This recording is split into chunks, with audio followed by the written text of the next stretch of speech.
Ako po ay 63 years old na sa laman at sa iglesia naman po ay 5 taon na po.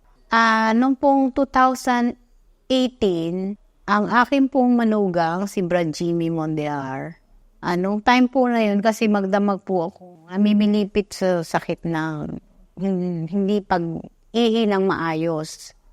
So, binantayan ako ni Brad Jimmy, ang aking manugang. So, sabi niya, "Ma, bukas, maaga, pupunta na ako ng Pasig lokal.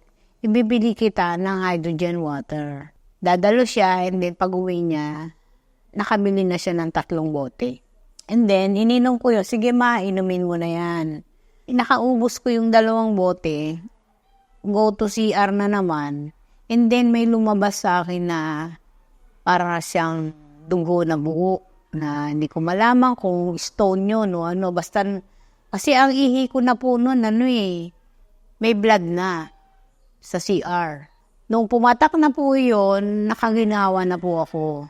So, tinuloy ko na, naubos ko na yung 2, then ininom ko ulit yung 3.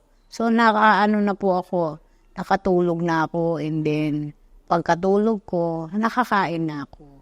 Simula po noong 2018 hanggang ngayon, ako po ay talagang bili ng bili. Dahil pag may nararamdaman na mga ubo-ubo o may lagnat o ano pa man, talagang yun po yung iniinom na namin. Sa awa po ng Panginoon Diyos, nakakatulong po talaga ng malaki sa akin ito at sa aking pamilya.